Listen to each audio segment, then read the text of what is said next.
Jurich stood at the foot of the bridge as the crowd grew around him. The news of the usurpers had traveled fast. The crowd was made up of mostly farmers and villagers from around the area, seeking safe refuge within Thronefast.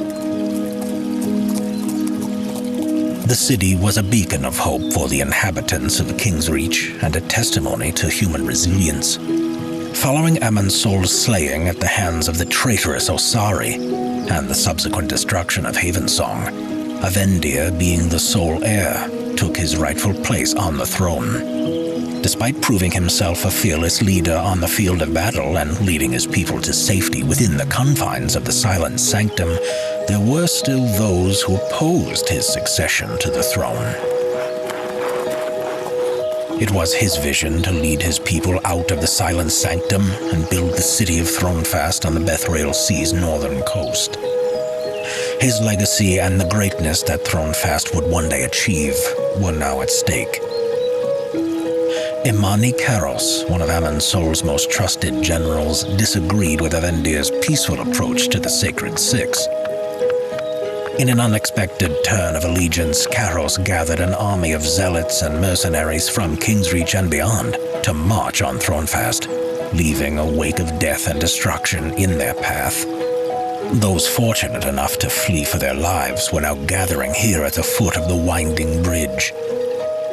The Winding Bridge stood south of Thronefast, spanning the inlet of the Bethrael Sea, and was the only way into the city from the east. The raging rapids beneath the bridge made the inlet impassable. It was named the Winding Bridge because it did just that. It wound with the bend in the river at its narrowest point. And on this day, it was Jurich's duty as captain of the gate to guard the bridge. He never could have imagined that his actions would shape the very fate of the city and the people of Thronefast for generations to come. Latius, a consul to Avendir, was now addressing the crowd with Jurich by his side. The consul informed the people that Avendir had taken his army west to Avendir's Pass to catch the enemy by surprise, and soon it would be safe to return to their homes. This news was met with cheers and applause, as Jurich noticed a rider approaching from the west, traveling at a gallop's pace. The rider raced over the bridge and through the crowd. He dismounted and worked his way to Jurich and Latius.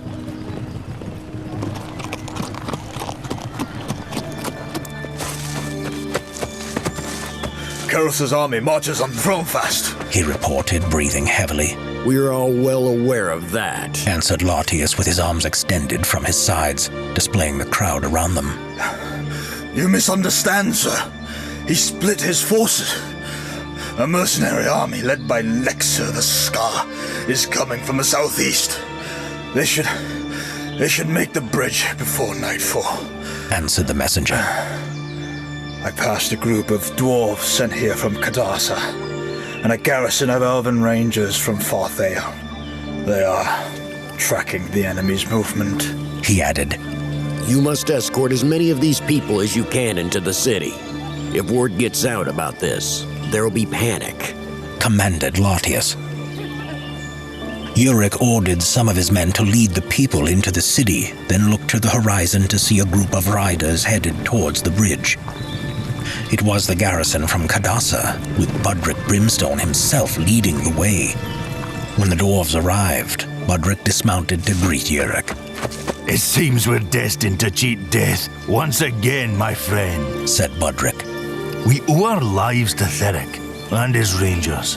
Had they not warned us, we would have ridden straight into the enemy force. Our luck may have run out, answered Jurich as he pointed towards the horizon. They could see the elven rangers on horseback in the foreground heading their way. Behind them, in the distance, cresting the ridge, was the enemy. The rangers led their mounts to the foot of the bridge where Jurich and a sizable crowd had now gathered once again. They number in the thousands. Mostly humans and ogres from what we could see, reported Theric. They're traveling swiftly and are being led by a dire lord of a race we have never seen before. He calls himself Lexer of the Scar. He is thus far undefeated in battle and merciless. All is lost, said Latius as he shook his lowered head. If they cross this bridge, Thronefast will fall. He sighed. Maybe not, interrupted Jurek, his eyes scanning the bridge beneath him. What can so few do against so many? Asked Latius. We can destroy the bridge, answered Jurek. Hearing the war drums in the distance, Theric and his rangers snapped their heads to the east. There may not be time for that, added Theric. They'll be upon us soon. Then we must slow them, stressed Jurek. To meet them in the open field would be like leading sheep to the slaughter. But here, where the bridge narrows, 3 men could hold off 300. Or 3 dwarves, added Budrick. I will stand with you, Jurek. As will I, announced Theric. Theric, you and your rangers will best serve to fight at range, replied Jurek. Then you have our bows, Theric assured. Hew down the bridge, Sir Consul, as fast as possible, stated Jurek to his superior. I will do so, answered Latius. I need every able-bodied man to help me immediately, he shouted to the crowd with axe in hand. The bridge must go down. His words were met with confusion from the crowd. You have my best axeman, replied Budrick. Very well, but there are only 2 of you. Who will be the third? Asked Latius. I cannot order any man to his death, so whoever takes on this task must do so of their own accord, continued Latius, once again addressing his people. Who will stand with Jurek? A hush fell over the crowd.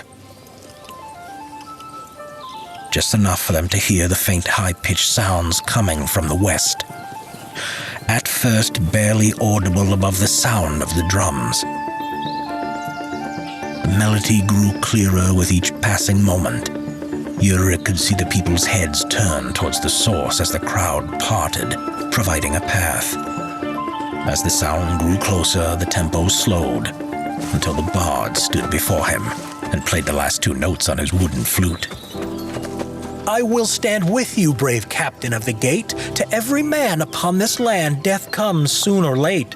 How can a man die better than facing fearful odds before the ashes of his forefathers and the temples of his gods? Shouted the bard, playing to the crowd. The people did not know what to make of this spectacle. Some laughed, some cheered, some made less than flattering comments. You haven't aged a day, said Jurek with an amazed look on his face. You know this peacock? Asked Budrick. Bodhran? Z. Taliaferro, interrupted the bard. At your service, he added with a nod of his head in the direction of Budrick. He was dressed with a studded metal, boiled leather vest. Around his waist were several pouches.